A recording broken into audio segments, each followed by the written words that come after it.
Welcome to the National Interest Panel on an exciting topic of lying in international politics. We all assume that a normal standard in international relations should be to tell the truth. But is it really the case? And if you are talking about the practice of diplomacy, are there situations when actually telling the truth may be, believe it or not, inappropriate or even outright dangerous? And of course, the issue of truth and lies became an important practical issue in US relations with our top adversaries, especially with China and Russia. There is clearly a major problem of trust in international relations.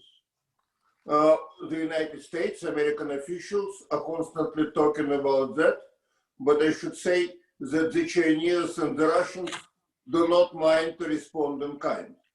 So the question is, how big the issue of lying really is in international relations? Is it a real obstacle? Is it a major concern? And what are American own practices? To discuss this, we put together what I believe is a truly exceptional panel. And I will introduce each panelist individually, but I will mention all of them at the outset.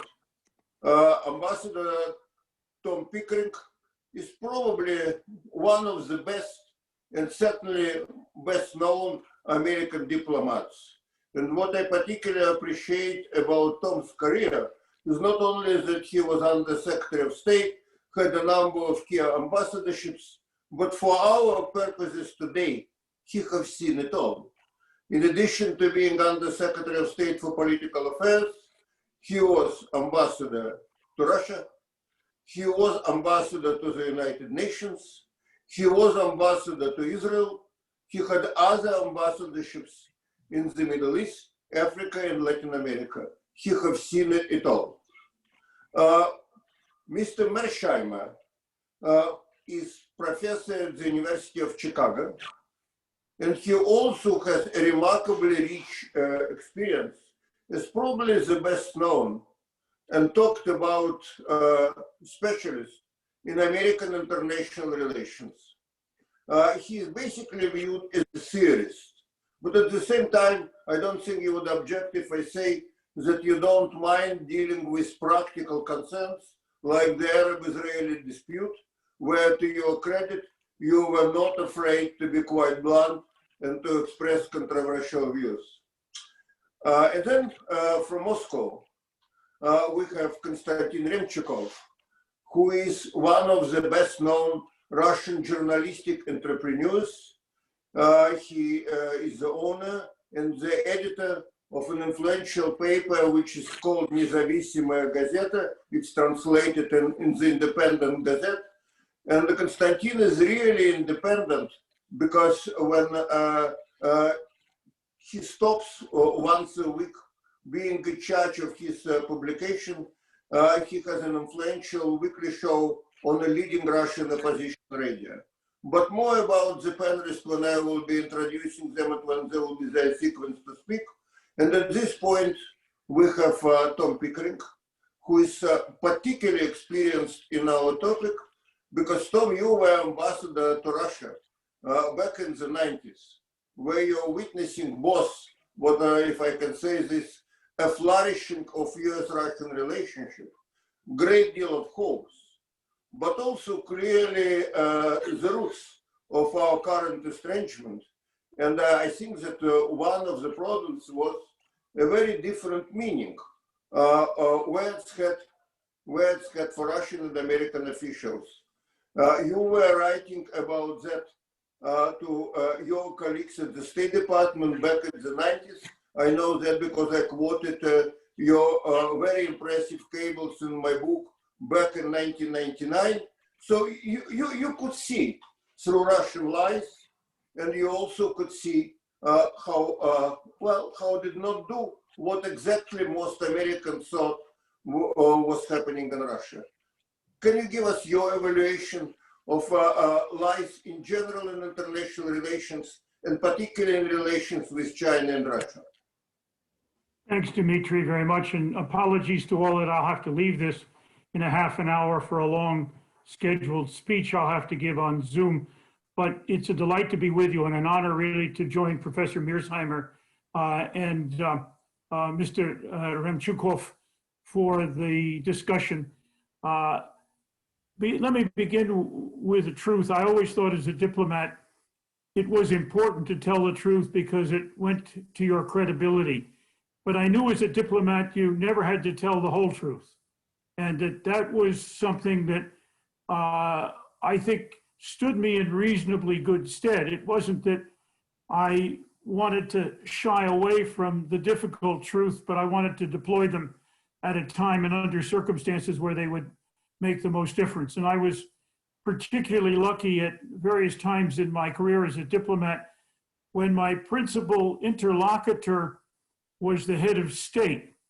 And that meant in many ways one had to be typically very, very cautious about how you said it as much as what you had to say.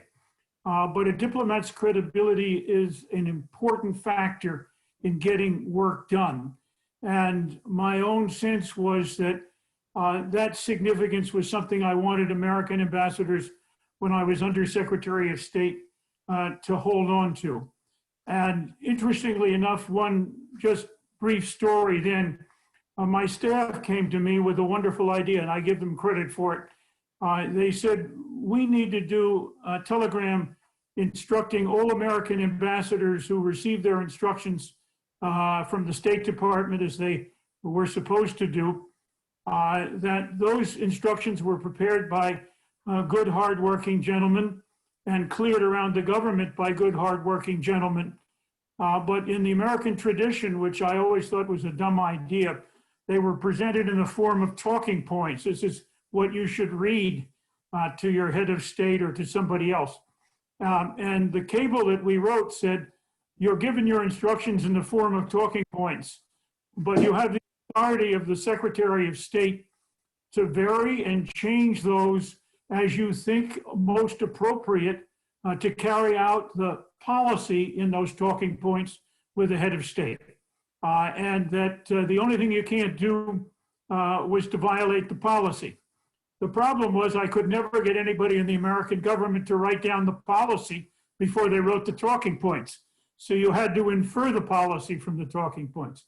And the truth really was, Dimitri and friends, that every professional American ambassador I knew had already started to rewrite the talking points to make sure that when they used them, they were saleable to the country involved. No single individual could write talking points for as many as 191 countries all in one go, if that's what we were doing.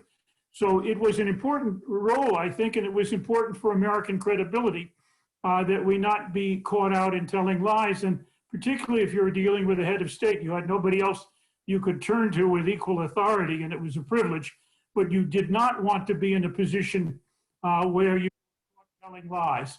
I think, secondly, it's very important for diplomats to listen.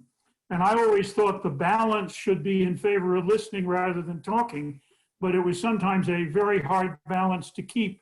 And listening, in my view, involved lie detection in a very serious way. You knew the other side was using talking points prepared in their capital. And that in many cases, those talking points were designed to present a point of view, sometimes without reference, either to data or facts, in order to see if they could convert somebody in a conversation to their perspective and point of view. And it was very, very interesting because in listening, you began a dialogue, and in a dialogue, you began to penetrate some of the foibles and some of the mistakes and some of the arrangements that were put in place before you to sell you more than they were, put it this way, to use truth as a weapon on their side. Finally, it was interesting because at the end of the day, those conversations generally showed not what was said in words, but often what was meant in intentions. And even if you could penetrate further, sometimes You could even in a negotiation get close to the bottom line if you were both a careful listener and a careful questioner. And so eking out the truth was significant. You have secrets also mentioned in the discussion topic today. And secrets for a diplomat are important. And clearly they should not be toyed with.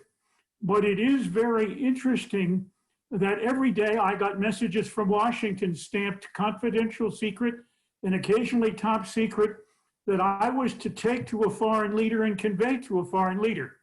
And I have had diplomatic friends who have been, in one case or another, certainly investigated by the FBI by doing their job of telling the secrets as instructed to a foreign leader. So secrets serve a purpose in diplomacy, but the purpose is often not absolute secrecy or total confinement of that information within the United States government. Secrecy is a constructive process most of the time to protect the national interest.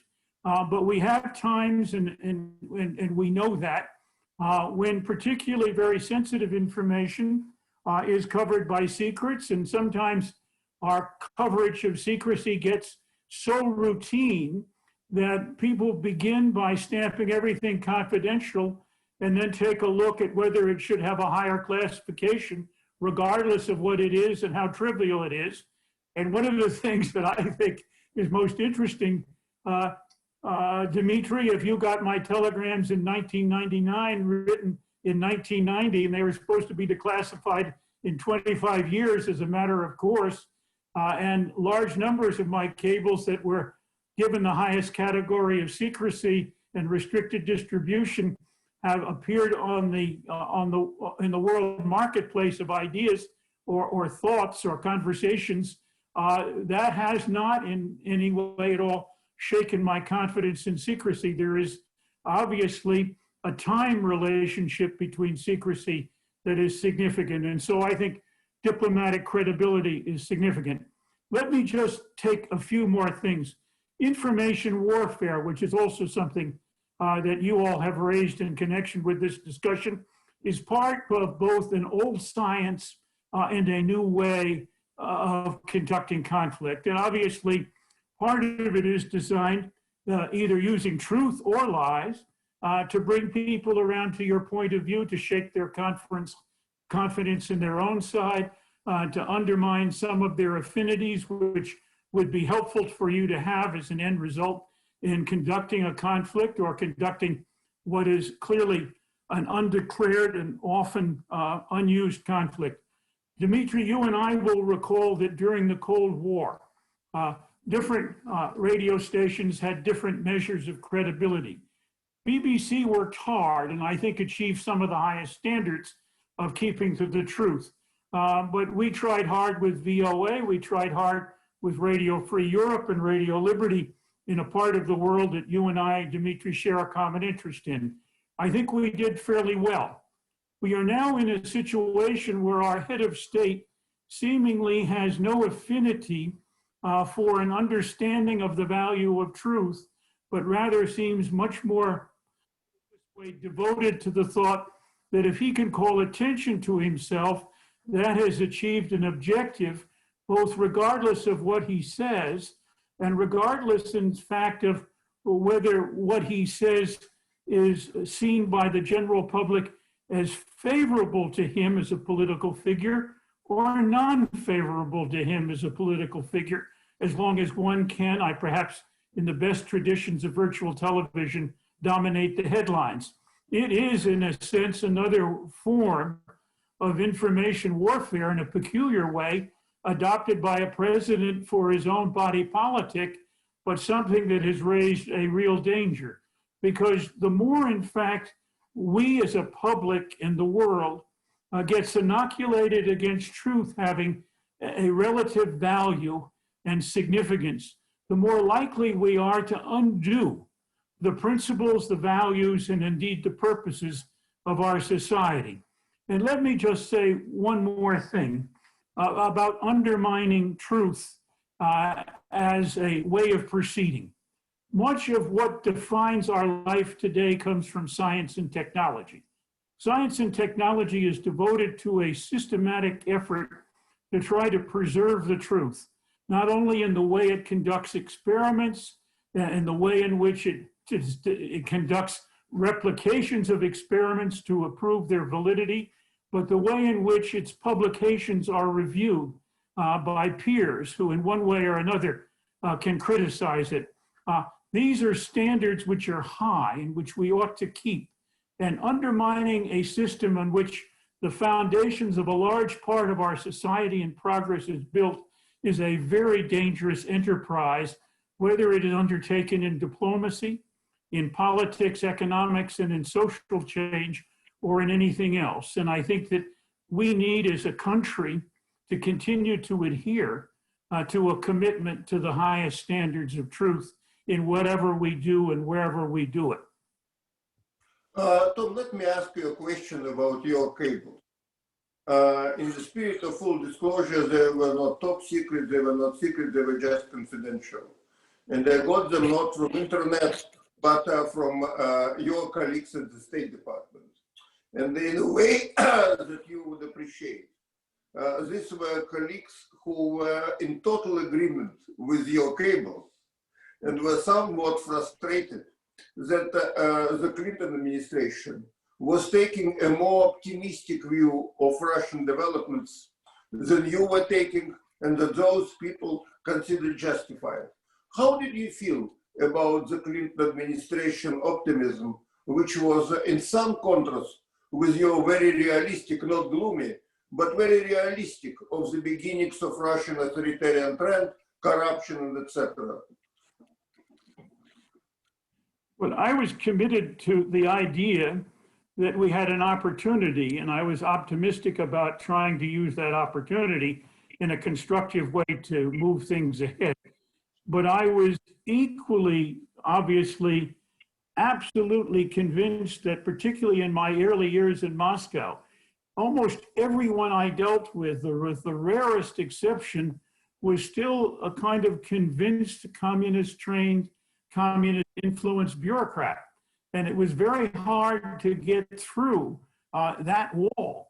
It was also, I think, in many ways, a conundrum of a considerable challenge to take a country which for 70 years in an authoritarian system had acted on the basis of one set of diktats and try to get it to begin to think anew about a world and a situation in which much of what it believed and lots of what it practiced had ended in the disaster for it of the collapse of communism, and that a new way forward had to be found. They were struggling with this, and some people were willing to open the door, Gaidar, and so on, but that the others were not, and were prepared to go along more or less with the old ideas and hope that things would change. None of that really resulted. And in many ways, those who painted an optimistic picture clearly had in mind the fact that in every democracy, an electoral result is the outcome both of the performance of the people in power and those on the outside who criticize it. I think we have in a democracy the opportunity always to try to make a choice, and we are at that particular position now. With respect to Russia in the 1990s, during the first 6 years of which I spent 3.5 years there, my sense was that I had hopes for Russia, but that they were in many ways quickly, put it this way, quieted by the fact that I knew it would take a long time and we were not going to see instant change, but we were going to have to struggle along with Russian friends to make that happen. That did not eventuate. We have an entirely different situation today. The situation today, in my view, has to be met with a balance between pressing back on the things that we abhor and working forward to keep the lines of communications open so we can exploit advantages as we did in the Cold War to build our own interests and particularly stability in the nuclear equation as we go ahead. Mr. Secretary, thank you so much. I know you made a special effort to be with us today, and we're very, very appreciative. Thank you very much. Thank you, Dimitri. Next is John Mearsheimer. I already mentioned that he is a distinguished professor at the University of Chicago. But in addition to his many books, to his many awards, great accomplishments, let me say something personal about John. There are quite a few thoughtful and bright people in American international relations theory. And there are also some people who are contrarian. I think that John Mearsheimer is the only one who manages to be simultaneously contrarian and very, very profound. And we are very much appreciative of your wisdom. Professor Mearsheimer. Thank you very much, Dimitri, for your kind words. It's a pleasure to be here with Tom and Konstantin. And I'm looking forward to the interchange after we all speak. I want to talk about lying in international politics. And I want to give you a synoptic view of the book that I wrote on the subject.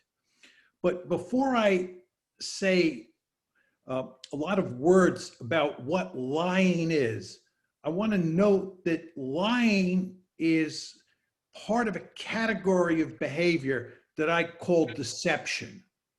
And deception has three elements to it, one of which is lying, the other is concealment, and the third is spinning. And it's very important to understand that lying involves making a statement about a particular issue that you know is not true. That's what lying is. It's a form of deception. Concealment involves not telling the other side a particular fact or giving the other side a particular piece of information. You're withholding information. That's what concealment is. And it's different than lying, but it is a form of deception. And the third form of deception is spinning. And spinning is something that we all do in our everyday life. And that is that we, in dealing with other people, emphasize the positive facts and de-emphasize the negative facts. If you go for a job interview, what you do in that circumstances is you emphasize all of the good aspects of your life and you de-emphasize the negative aspects. You're not interested in telling the full truth. That's spinning, and that's different than concealment, and that's different than lying. Again, lying involves saying something that you know is not true. Now, my argument is that in international politics, it sometimes makes good sense to tell a lie. And I'll give you some examples that I think illustrate that point. I understand that lying is, generally speaking, not a good thing. And as Tom Pickering said at the end of his comments, it can have a corrosive effect on a society if there's too much lying. I understand that. But as a diplomatic tool, as a tool of international politics, it makes sense on certain occasions. Now, I think the principal finding in my book on lying, and I found this shocking, I never thought that I would end up making this argument, is that leaders do not lie very much to other leaders. In other words, there's not much interstate lying. There is, however, lots of evidence of leaders lying to their own people. When I first used to go around the country and talk about that particular argument, most audiences were incredulous. They said that can't be true. There have to be lots of instances of leaders lying to other leaders. And I would always say to people, please send me an email with all the list of cases that you know so that I can put them in my book, because I don't have a vested interest in making that argument. And I would invariably get hardly any emails with examples of lying, interstate lying, or if I did get some examples on close inspection, they were not cases of interstate lying. So you get very little interstate lying. On the other hand, you get a significant amount of lying to one's own public. And I can explain the logics that underpin those two differences in the Q&A if people would like. My favorite case to illustrate this is the run-up to the Iraq War. All sorts of people said that Saddam Hussein lied to us about his WMD. He pretended, people said, this is what George Tenet said in his memoirs, he pretended that he had WMD. He was lying to us. That's, of course, why we were fooled into thinking that he had WMD. There's no evidence whatsoever that that's true. In fact, Saddam Hussein told the truth. It was the Americans who told 4 big lies in the run-up to the Iraq War. It was the Bush administration. And those 4 lies were not told to the international community. They were told to the American people. And they were told to the American people because the American people was not really that enthusiastic about fighting a war against Iraq. So the Bush administration threat inflated. Donald Rumsfeld said, for example, that we know that Iraq has WMD because we know where that WMD is located. That was not true, obviously. Donald Rumsfeld also said he was trying to make the argument that Saddam Hussein and Osama bin Laden were joined at the hip, which was not true. He said, we have bulletproof evidence that the 2 of them are joined at the hip. Of course, we had no such evidence because they weren't joined at the hip. So what you see in the run-up to the Iraq War is consistent with the main thesis of my book, which is that leaders don't lie much to each other. There are occasions for sure, but they don't lie much to each other. And on the contrary, they lie a lot to their own people. And that's especially true in a democracy like the United States that is addicted to war. Now, let me give you 2 good examples of American presidents lying or American leaders lying for what I think was a good strategic purpose. The first involves President Kennedy during the Cuban Missile Crisis. To settle the Cuban Missile Crisis, President Kennedy had a deal with Nikita Khrushchev's request that he, Kennedy, remove the Jupiter medium-range ballistic missiles from Turkey in exchange for Khrushchev taking the missiles out of Cuba. Kennedy was willing to do this. In fact, when Kennedy came into office, he told the Pentagon to get those Jupiter missiles out of Turkey. And he was actually surprised during the Cuban Missile Crisis to see that they were still there. But anyway, Khrushchev wanted them out in exchange for getting the Soviet missiles out of Cuba. Kennedy told Khrushchev that he could not do that publicly. It was politically impossible inside the United States and inside the context of the NATO alliance. So he told Khrushchev that he would get the missiles out of Turkey, but if he was asked, or any of his lieutenants were asked, whether there was a deal cut involving the Jupiters, he would lie. And of course, he did lie. And I view that as a noble lie. I think he helped solve the Cuban Missile Crisis, and I think that was a good thing. Another good example is that both Robert McNamara and Henry Kissinger said when they were in office that they would use nuclear weapons to defend Europe if that was necessary. After they left office, both of them stated that they never would have used nuclear weapons to defend Europe because a nuclear war was unthinkable, certainly a nuclear war over Europe. I think that was another case of a noble lie. If I had been in their position, I would have said that I would use nuclear weapons to defend Europe. And in fact, I would not have used them. But for deterrence purposes and for political purposes, in terms of holding the alliance together, that made eminently good sense. I could point to all sorts of other examples where presidents have lied to their own people and to other leaders on occasion for good strategic reasons. Now, I want to say a few words about President Trump, who always comes up when you talk about the subject of lying. And of course, I wrote the book before President Trump took office in 2017. First point I'd make about President Trump is that it's not clear he's lying. Now, I know most people are going to be amazed when they hear that statement, but you want to remember, I said that to tell a lie, you have to be aware that what you're saying is not true. It is not clear to me that President Trump realizes that what he is saying is not true.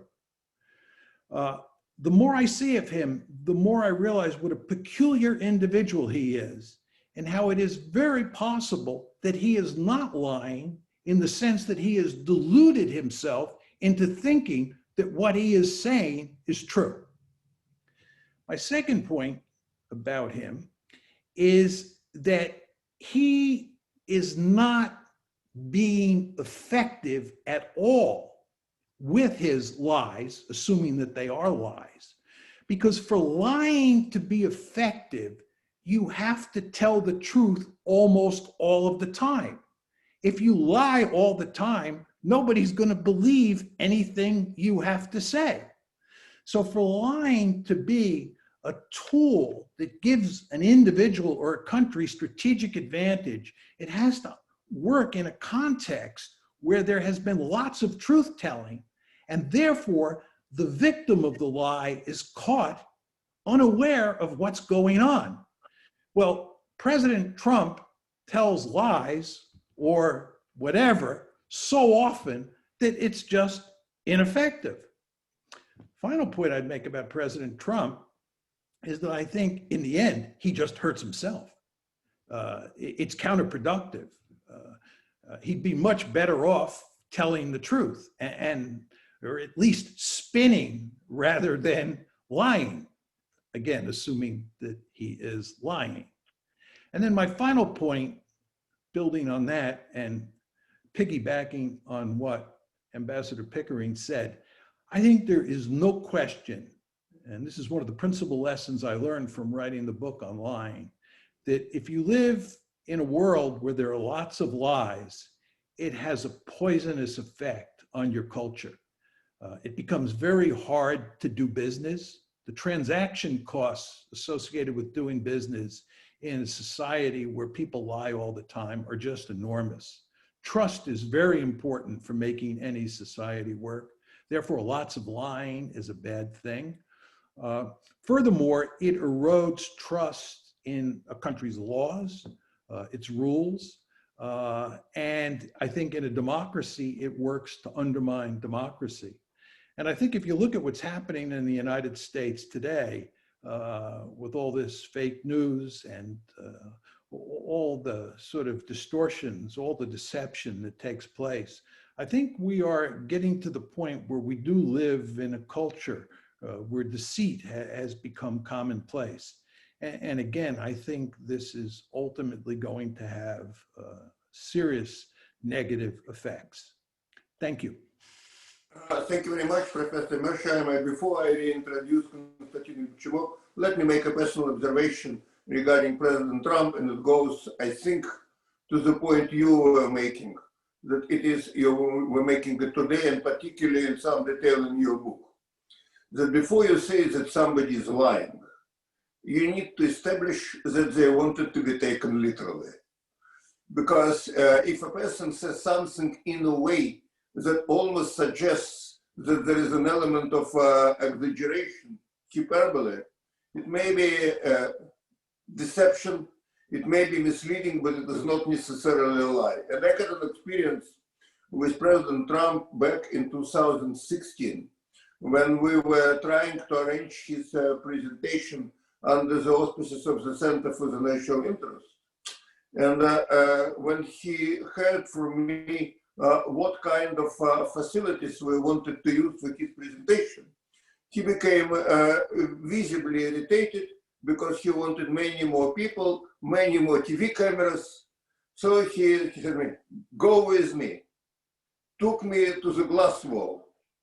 And there was a beautiful view from his club over the facilities, over the golf course, over the Potomac River. And he said, "What a beautiful view." and look at this balcony. What a wonderful balcony. And I will speak from here, and they will be all downstairs, 45 TV cameras, and I will be like Mussolini. Now, did he really mean to tell me that Mussolini was his great role model? I certainly did not think so. I thought it was, you know, a kind of what I would call creative entertainment industry exaggeration. How appropriate it is, it's a separate question. And as you said yourself, things like that may be quite counterproductive. But it doesn't mean, as you said, that he thought that he was lying. Now, Konstantin Remchukov, he comes from Moscow where the officials are never lying. Every time they're confronted with any accusation, the normal instinct is to explain that A, it could not happen, and B, that there were very good alternative explanations. There are very few people in Russia who do not take sides in dealing with these Russian explanations. There are Russian officials and the Russian propagandists who obviously present those statements as the ultimate truth and say it with particular indignation in response to Western allegations. And then there is Russian opposition, which is increasingly radicalized, which repeats every Western allegation. If this was a sacred revelation, and of course they're happy to expose their own government.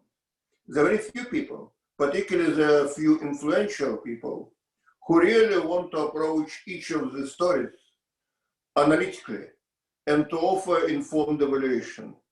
And Konstantin Remchukov is one of them.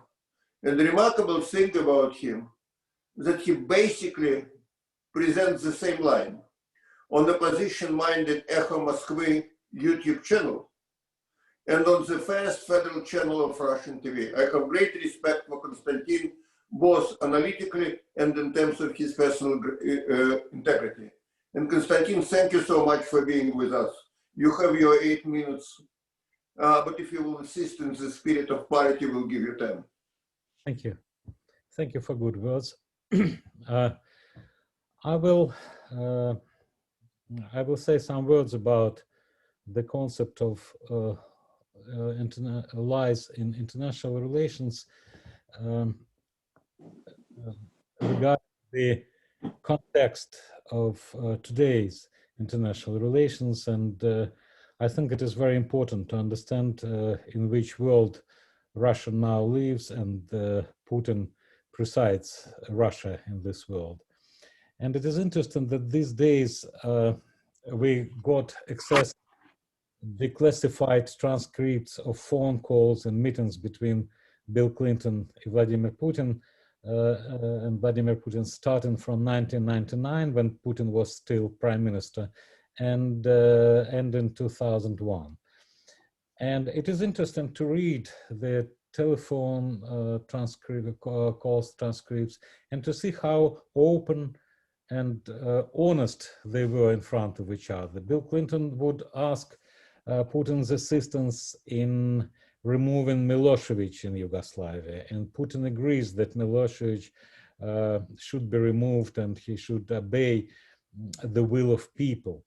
And he informs President Clinton about his 4-point agenda, how to invite to Moscow, what to say, with whom to meet, and what message to send. They even discussed in between each other where should they send Milosevic in exile. Clinton proposed Russia, and Putin said, why don't you get him in America? So, I mean, the same Putin was talking with American president in a highly confidential way. Other transcripts show that I think chief of staff, Sandy, who was Sandy? Berger? No? Yeah, he calls and he agrees that he wants to meet with Sergei Ivanov as national security. Yes, he was national security advisor, yes. He said that he wants to establish good relations with Sergei Ivanov and to talk about as a people in charge of national security about problems of mutual interest. So it was absolutely a different world. Then 2002, 2003 happened. What happened there? America, from my point of view, began to lose as a unipolar superpower, to lose control over balance of interest between countries. And they began to push forward their own agenda. And I think when President Bush decided to quit the anti-ballistic missiles treaty, then Iraq, Afghanistan, potentially Libya, Syria, Iran, whatever.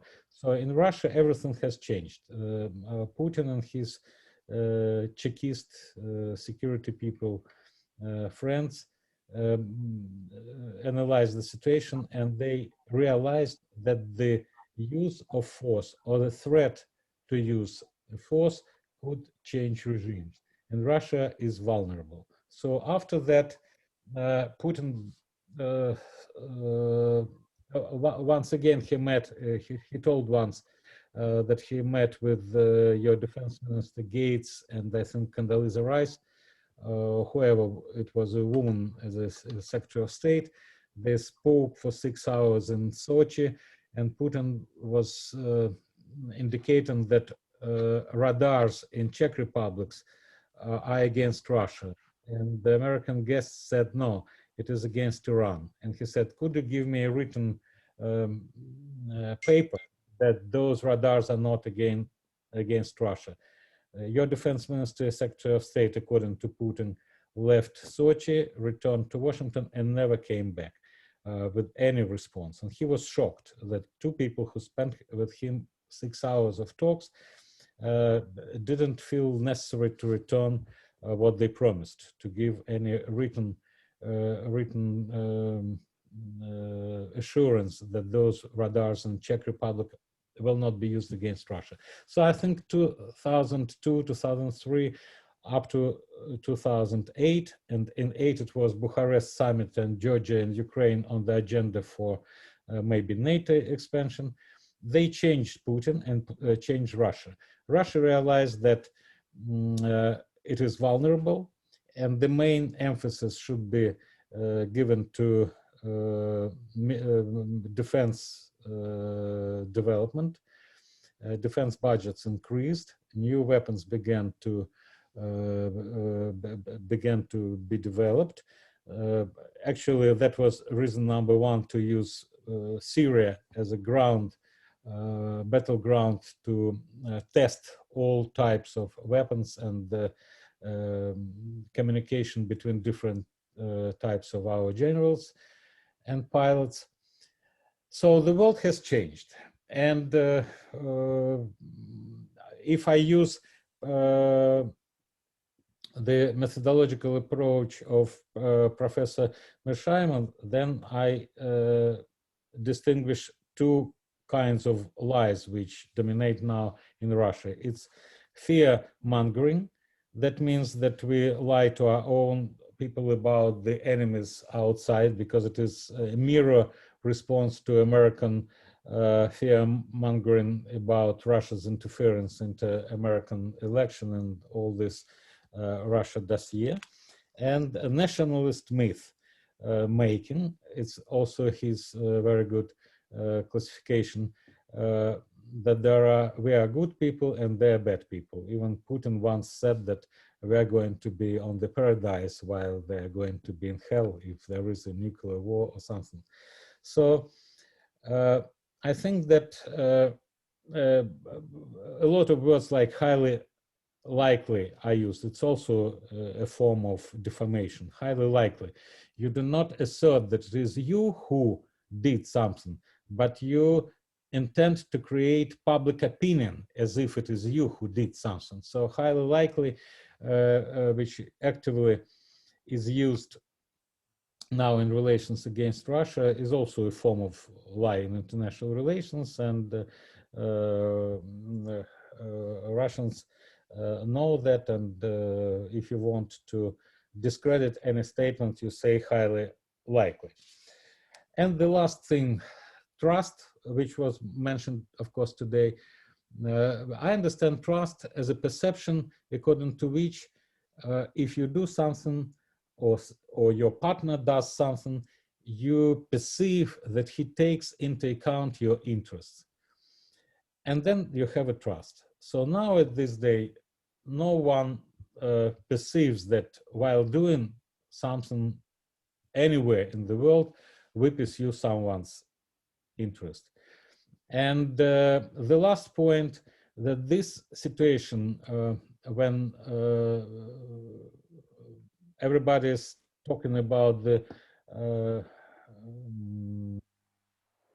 what we call unipolar, multipolar world, we suddenly realized that economic wealth of, say, European Union or China or maybe Turkey in the Middle East region is not enough to be a polar, because in order to be a polar, you have to act, and in order to act, you have to have tradition, you have to have cadres, personnel, history, school of decision making.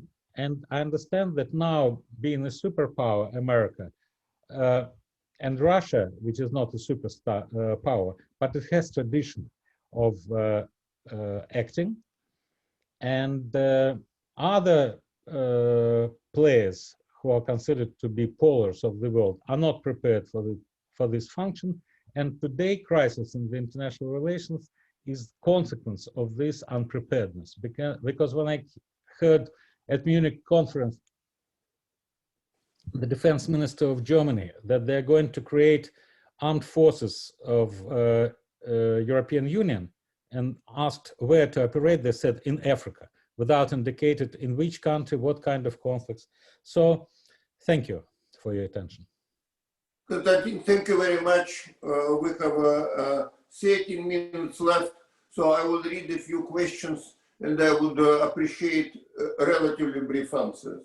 The first question is from my colleague at the center, Paul here, who is a part-time distinguished visiting fellow at the center and who used to be National Intelligence Officer for China and Far East.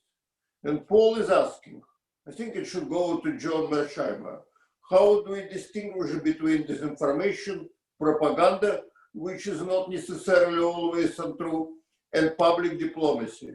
The distinctions sometimes appear to be subjective in the eye of the beholder. John, what do you think? What are the categories, Dimitri? Disinformation, propaganda, and public diplomacy. Well, propaganda by definition includes lies, spinning, and concealment. So I would identify propaganda with basic deception and disinformation. So I think propaganda and disinformation go together. Public diplomacy strikes me as a rather benign word or phrase, and therefore you could do some spinning as part of public diplomacy, but there would not be any lying, in my opinion. So I draw a rather clear line between public diplomacy on one hand and propaganda and disinformation on the other hand. And I'd stick lying in the propaganda and disinformation category and not in the public diplomacy category. Thank you very much. And another question also from my colleague at the center, our Vice President, George Bibi. George is the former chief of Russian analysis at the CIA, and before that was in the White House during the George W. Bush administration. And Mr. Bibi is asking, it is commonly believed that authoritarian regimes are more likely to lie in public and private diplomacy than liberal democracy. Is there a good basis for this belief? And I would ask both of you to answer. Why don't we start with you, John?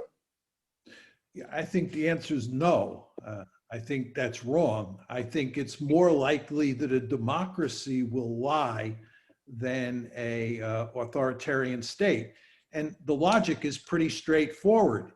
A democracy has to pay much more attention to public opinion. And there are going to be instances where the public is reluctant to go along with the leadership in a particular country. And in those situations, the way leaders bring the public along is they tend to lie. When it wasn't clear you could get the American people to go into Vietnam, you had all the shenanigans surrounding the Gulf of Tonkin resolution. When it wasn't clear that the American people were really interested in invading Iraq in March of 2003, the Bush administration, unsurprisingly, told lies. So democracies, because they have to manipulate public opinion, and because lying is a very effective tool for manipulating public opinion, because publics tend to believe their leaders. Publics are very susceptible to lying because you tend to trust the leaders of your country. They're supposed to have your welfare at heart.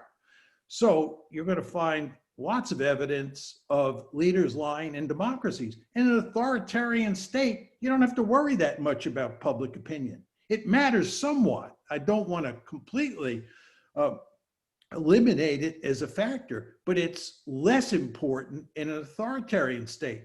So I'd expect to see George W. Bush lie more than Vladimir Putin, as shocking as that statement may seem to most Americans. Well, Konstantin, what do you think? It's difficult for me to say who lies more. I can tell you that I notice that the predominant form of deception in Russia these days is spinning, according to Professor Mearsheimer's definition. Spinning facts. And they mention all the events which happen in the world, but they spin them in favor of the predominant electorate. But with internet, of course, public knows all the facts and can value. That's why it is difficult to go to the path of direct lying and disinformation. Now we have a question from Joseph Bosco, who is a frequent contributor to the National Interest and is a former Department of Defense official. And his question is about China. Do you gentlemen believe the United States should launch the kind of information campaign into China that worked so well during the Cold War with the Soviet Union? And John, of course, you wrote about China. You portray China as a major challenge to the United States. What do you think? Can information campaign from the United States make a difference? Well, I think there's no question that the United States is already engaged in an intense security competition with China. And there's no evidence that there's going to be any amelioration of that conflict. And I think in the context of that competition, there will be a public diplomacy campaign and there will be a disinformation campaign that just goes with the territory. So we can expect that. I hope that the United States places more emphasis on public diplomacy than on disinformation, but there will undoubtedly be circumstances in this competition where the United States has an incentive to lie. I mean, this is one of the things that I discovered when I wrote this book on lying in international politics, that sometimes it makes good strategic sense, whether you're in Moscow, Beijing, or in Washington, for leaders to lie or for leaders to conceal information. That's what Tom was talking about when he used the phrase secrecy, or to spin. So there's going to be a lot of deception practiced by both China and the United States. And the key is to do it smartly. And the key is to make sure that it doesn't blow back into your society and facilitate a culture of deceit. Well, talking about deceit, I think that we would greatly benefit from Konstantin Remchukov's view on what is happening with the scandal around the Russian blogger, leading opposition politician Alexei Navalny, who, according to the Russian account, was on a plane and something mysterious has happened to him and he went into a coma.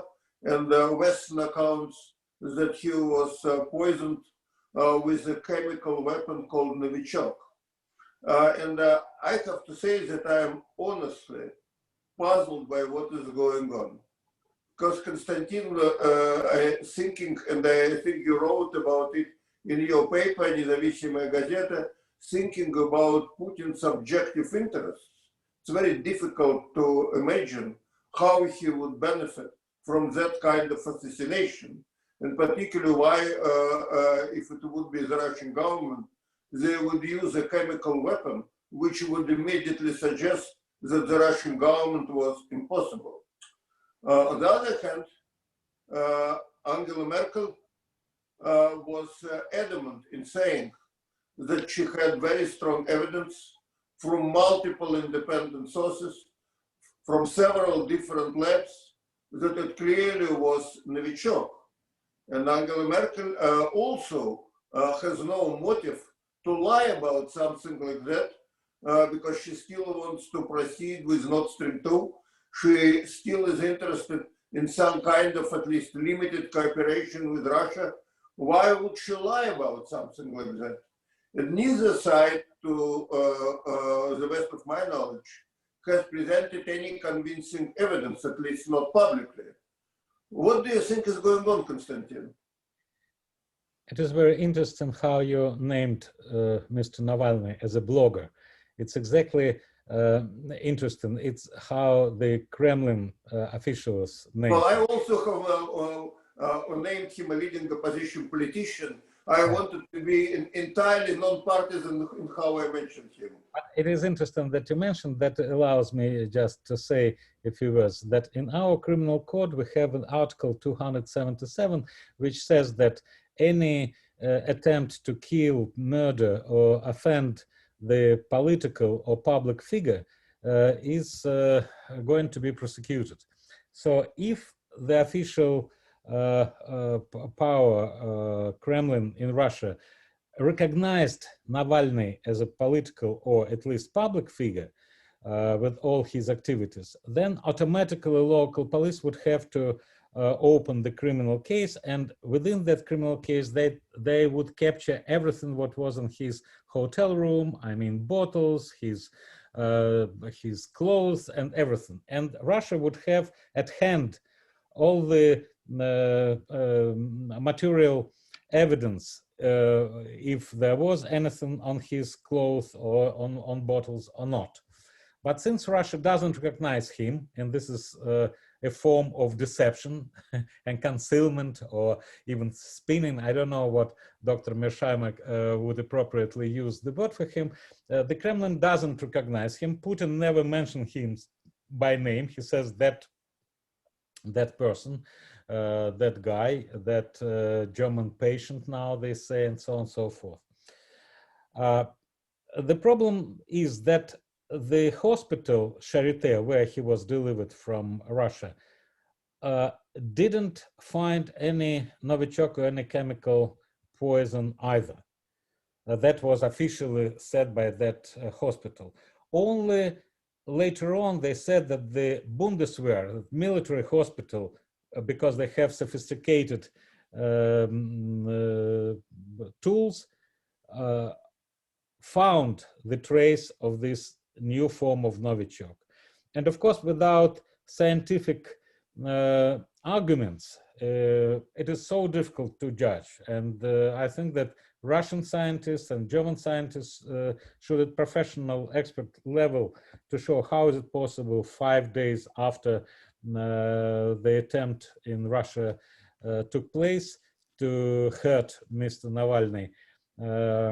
In Germany, they found the trace of this Novichok, but everybody says that for 5 days it just disappears. You can't find the trace. So a lot of these things. But politically, again, I don't see a clear and open approach by the government, though I understand that from next week, they will begin to talk about him on federal television channels, because according to polls, Kremlin has problems now with their core electorate. This is people of retired age, those who watch mainstream television. And so from tomorrow, they will start using this name and to show that he is a liar, Mr. Navalny, maybe CIA spy, and maybe acting against. So they look for simple arguments for the core basic retired people electorate.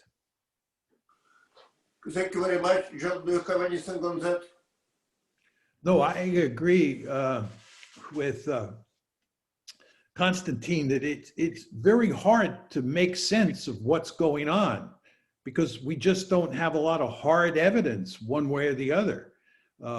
And, you know, many people in the West say that Putin and the Russian government are lying about this. Now, it may prove to be the case that they're lying, but you have to prove it. There has to be evidence that the government is lying, and there just is no evidence at this point in time. And this gets back to the fact that at this point in time, it is so difficult to tell whether governments are telling the truth that your head kind of spins trying to make sense of what's going on in the world. Anytime anything happens with Russia or one of Russia's allies, we automatically blame them and say they were doing X or Y or Z. It's like the whole business of Syria using chemical weapons. At the first sign that chemical weapons had been used in Syria, we were axiomatically blaming the Syrian government. You would think that people would want to carefully evaluate the evidence and make a judgment based on the evidence. But for some reason, we've reached the point where governments and publics more generally reach snap judgments about what the other side is doing. And when that begins to happen and all the different players in the game are playing the same game, for people like me anyway, and I would assume it's true for you folks as well, it's very hard to figure out where the truth lies. Well, I think it was...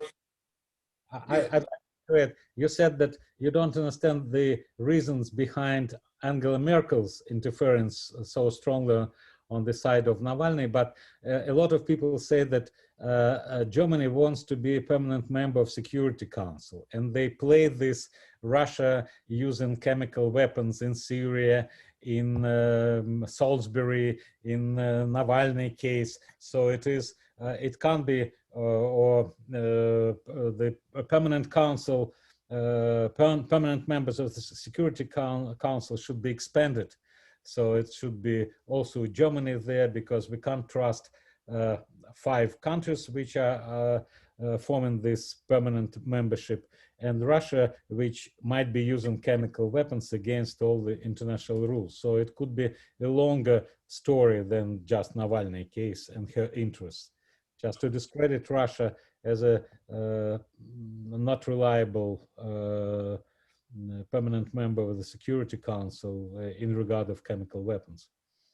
Konstantin, thank you very much, and thank you. Just to be sure I have not misunderstood, what I meant to say about Angela Merkel was that it is that I am surprised that she took a strong position, but I said that her position is the exact opposite of Putin's.